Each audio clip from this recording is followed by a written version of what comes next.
तुमच्या हक्काचा आवाज आजचा महाराष्ट्र। उपमुख्यमंत्री सुनेत्रा पवार यांनी आज विधान परिषदेत भाषण केलंय। भाषण करताना सुनेत्रा पवार भावुक झाल्या। तसेच सुनेत्रा पवार यांना भावुक झालेलं पाहून आदिती तटकरे यांचे देखील डोळे पाणावले। महाराष्ट्राचे चौथे महिला धोरण लागू करण्यात आलेले आहे। हे धोरण लवचिक स्वरूपाचे असून त्यामध्ये काळानुरूप बदल करण्याची तरतूद करण्यात आलेली आहे। या धोरणाच्या प्रभावी अंमलबजावणीसाठी उच्चस्तरीय समिती गठीत करण्यात आली असून विभागनिहाय कोणत्या विभागाने किती दिवसात कारवाई करावयाची आहे याबाबत तरतूद करण्यात आलेली आहे। ग्रामीण भागातील महिलांचं जीवन अधिक सुकर व्हावं या उद्देशाने राज्याचे प्रथमच आदिशक्ती अभियान राबवण्यात येत आहे। या अभियानाच्या माध्यमातून प्रत्येक गाव बालविवाह मुक्त, अत्याचार मुक्त करण्याबरोबरच मुलींचे शाळा सोडण्याचे प्रमाण कमी करणे हा उद्देश आहे। या अभियानामुळे गावातील महिलांचे जीवन अधिक सुरक्षित, सन्मानजनक आणि सुलभ होण्यास निश्चितच मदत होणार आहे। शक्ती फौजदारी कायदा महाराष्ट्र सुधारणा विधेयक 2020 हे विधेयक राज्य शासनाने केंद्र सरकारकडे पाठवले होते। मात्र 1 जुलै 2024 पासून भारतीय न्याय संहिता लागू झाल्यामुळे पूर्वीचे हे विधेयक परत घेण्यात आले आहे। पोलीस महासंचालक यांच्या अध्यक्षतेखालील समितीच्या शिफारसीनुसार भारतीय न्याय संहितेच्या अनुषंगाने आवश्यक राज्य सुधारणा करण्याबाबत प्रस्ताव विधी व न्याय विभागाकडे सादर करण्यात आलेला आहे। त्यावर शासन स्तरावर कारवाई सुरू आहे।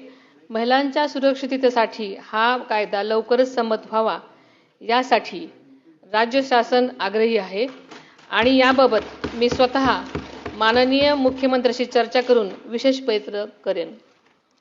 महिलांच्या सक्षमीकरणासाठी राज्य शासनाने महिला शासकीय कर्मचाऱ्यांसाठी महत्त्वाचे निर्णय घेतलेले आहेत। केंद्र शासनाच्या धर्तीवर 180 दिवसाची प्रसूती रजा मंजूर करण्यात आलेली आहे।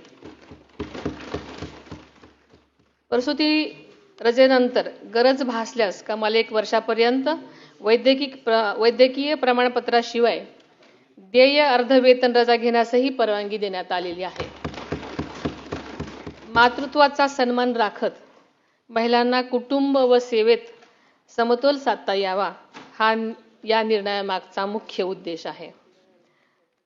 सभापती महोदय, सभागृहातील सन्माननीय सदस्यांनी केलेल्या सर्व सूचनांचा शासन सकारात्मक विचार करून महिलांच्या सक्षमीकरणासाठी आवश्यक त्या उपाययोजना करेल। आरोग्य, कायदा, बचत गट, सहकारी संस्था, असंघटित महिला कामगार, महिला ऊसतोड कामगार तसेच अत्याचारग्रस्त महिलांसाठी विविध कार्यक्रम राबवण्याची गरज शासनाने ओळखलेली आहे। त्यासाठी आवश्यक आर्थिक तरतूदही करण्यात आलेली आहे। महिला बचत गट आणि सहकारी संस्थांचे बळकटीकरण, कौशल्य आणि उद्योजकता विकास, महिला शेतकरी आणि शेतमजूर महिलांसाठी विशेष उपाययोजना, किशोरवयीन मुलींचे आरोग्य व पोषण, डिजिटल साक्षरता, स्थानिक स्वराज्य संस्थांमधील महिला प्रतिनिधीचे क्षमतावर्धन तसेच महिलांच्या सुरक्षिततेसाठी प्रभावी कायदे आणि त्याची काटेकोर अंमलबजावणी यावर शासनाचा विशेष भर आहे। कौटुंबिक हिंसाचारग्रस्त महिलांचे पुनर्वसन, आशा आणि अंगणवाडी सेविका, आत्महत्याग्रस्त कुटुंबातील महिला आणि विविध क्षेत्रातील महिला कामगारांचे सक्षमीकरण करत महिलांच्या सर्वसमावेशक विकासासाठी महाराष्ट्र शासन कटिबद्ध आहे। सभापती महोदय, महिलांचं सक्षमीकरण म्हणजे केवळ सक्षमीकरण नाही, तर त्यांचं सामाजिक, सांस्कृतिक, मानसिक सक्षमीकरण झालं पाहिजे। त्यांचा मानसिक आधार, बळ दिलं गेलं पाहिजे याची जाणीव सरकारला आहे। त्या दृष्टीने सरकार काम करत आहे। महाराष्ट्राचे पहिले मुख्यमंत्री स्वर्गीय यशवंतराव चव्हाण साहेबांनी अत्यंत समर्पक शब्दामध्ये म्हटलं आहे की जेव्हा स्त्रीमध्ये बदल होत जातो तेव्हा समाजातही बदल होणे अटळ आहे। समाज बदलाची प्रतिक्रिया ही स्त्रीच्या बदलात प्रतिबिंबित होत असते। त्यामुळे स्त्री ही समाज बदलाची इंडेक्स असते. आदरणीय चव्हाण साहेबांच्या विचारामध्ये समाज परिवर्तनाचं अत्यंत गहन तत्व दडलेलं आहे.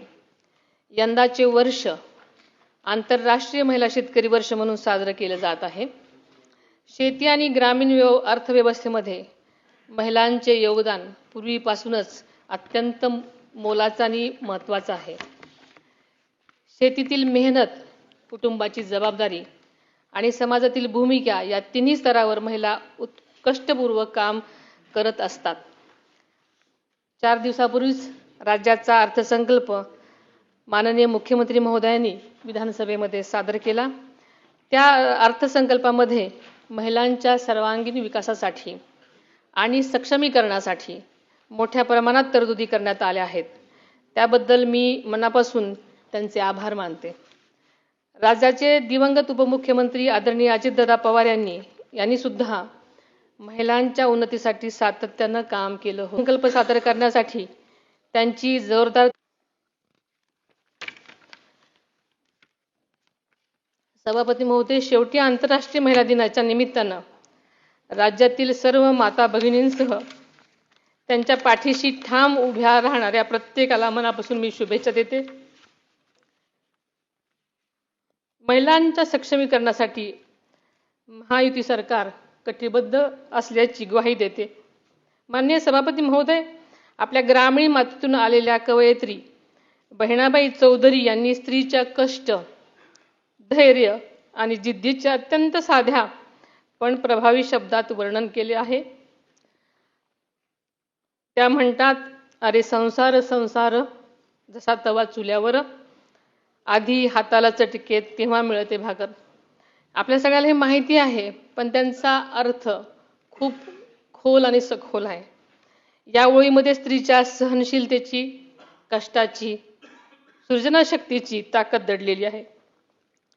आजची स्त्री अशा जिद्दीने संकटांना सामोरी जात स्वतःचा, कुटुंबाचा आणि समाजाचा विकास घडवत आहे.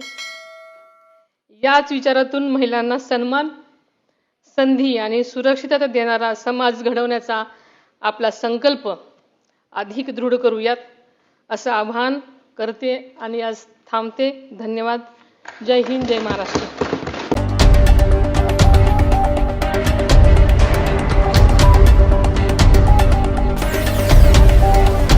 तुमच्या हक्काचा आवाज, आजचा महाराष्ट्र.